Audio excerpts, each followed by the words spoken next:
Her history and alarming connections are mostly unknown to the American people. Who is Huma Abedin?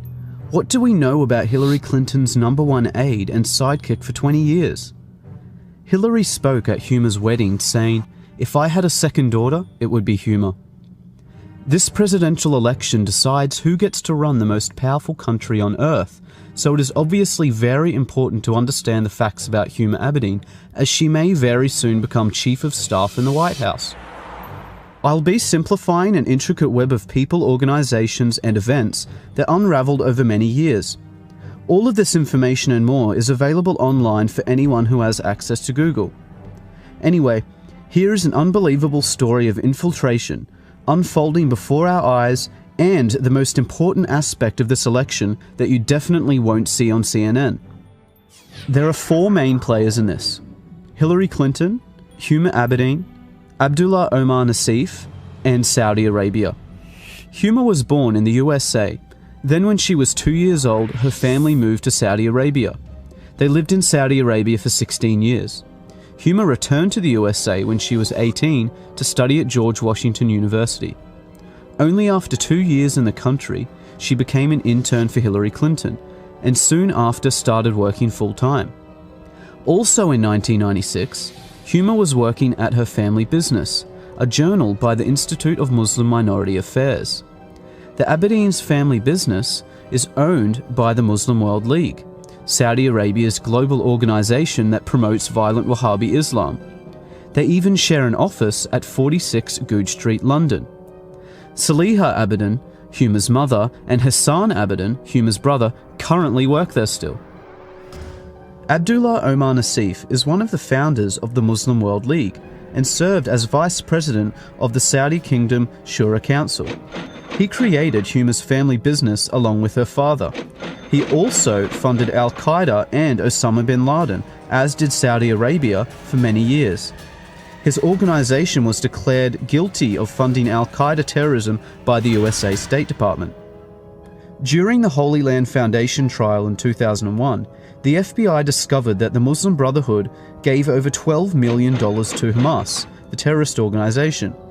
They also found the secret 18-page plan for the Muslim Brotherhood, which explains that their work in America is a kind of grand jihad in eliminating and destroying Western civilization from within. This document is available online in full. One of the many listed organizations within the Muslim Brotherhood was the Muslim Students Association, which Huma was an executive board member on for 3 years. Only 2 years after Huma left, Anwar al-Awlaki, the Al-Qaeda member and preacher to 9/11 hijackers, became chaplain of the same Muslim Students Association that Huma was a part of. To make things worse, Huma's mother, Saliha Abedin, is a leading member of the Muslim Sisterhood, the women's division of the Muslim Brotherhood. All of these organizations share the same goal and tell us repeatedly in plain English. They want to destroy Western civilization and replace our laws with oppressive Sharia law like you see in Saudi Arabia. On 9/11, Abdullah Omar Nassif, Saudi Arabia, and Al-Qaeda tried to do just that. Where was Huma that day? The top funders of the 9/11 attacks created Huma's family business. Huma was officially working for the terrorists and Hillary Clinton the day those towers fell. Huma Abedin has never come forward with any information about her Saudi co-workers. Absolutely none of Huma's connections were mentioned by her during the investigations into 9/11. She has made no mention of her relationship to Abdullah Omar Nassif, the Muslim World League, Muslim Brotherhood, or her current status at her family business, which could be of unimaginable assistance to the FBI and the CIA. Huma's mother still works for the Muslim World League, yet Huma has made no effort to distance herself from her mother or her radical views. Saliha Abedin is a leading Sharia activist who has, for example, published a book called Women in Islam that claims secular man-made laws enslave women. It supports female genital mutilation, the death penalty for leaving Islam, the legal subordination of women, and the participation of women in violent jihad. Hillary Clinton has flown to meet with Saliha Abedin many times. Huma says that her mother considers her to be a big deal and is proud of her. Huma's absolute silence on all questions regarding her extremist ties says far too much.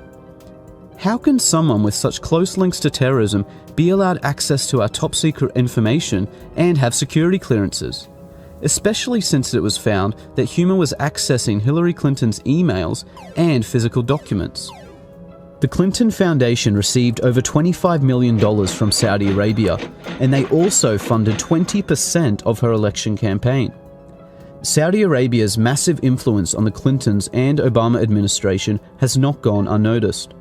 The damaging results of Islamist influence on the USA and Europe is worthy of another dedicated report, as this is just the tip of the corrupt iceberg. But you can no longer deny that Hillary Clinton is actively working with a global movement whose goal is to destroy Western civilization, just for the selfish benefit of money and power. Huma is the previously hidden link between the Clintons and Saudi terrorism. Dozens of other people and organizations were left out of this for length. Any rational person should have high standards of evidence for claims such as this. So here is the fastest way to prove Huma's tie to Abdullah Omar Nassif that you can look up for yourself and is sourced by their own websites. Start at the website of Huma's family business, the Institute of Muslim Minority Affairs. See that Huma's mother, Saliha, and Huma's brother, Hassan, currently manage this company. Now go to the website for the Muslim World League, owned by Saudi Arabia and Abdullah Omar Nassif. Note the address is listed by their website, 46 Goodge Street, London. Now, back to Huma's family business. If you scroll down, you see that same address, 46 Goodge Street, London.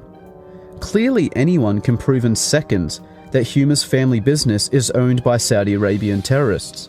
Their own websites make no secret of this fact. There are no more excuses for Huma's silence. She has had years of opportunities to distance herself from terrorists and radical views, but would rather simply hide. The American people demand an explanation from Huma Abedin and Hillary Clinton before the election. One simple, straightforward question needs to be answered. Did Abdullah Omar Nassif create your family business? And were you working with him in any capacity on September the 11th, 2001? Yes or no? This year marks the 15th anniversary of the day Al-Qaeda murdered 3,000 innocent citizens. Let's not forget about it so quickly. Huma's security clearances should be revoked until she or Hillary directly address this national security threat. Unfortunately, in the meantime, because of the overwhelming silence and lies, it appears to be true that a vote for Hillary Clinton will be a vote for Huma Abedin, the Muslim Brotherhood, Saudi Arabia, Al-Qaeda, and a wish for the complete destruction of the United States of America.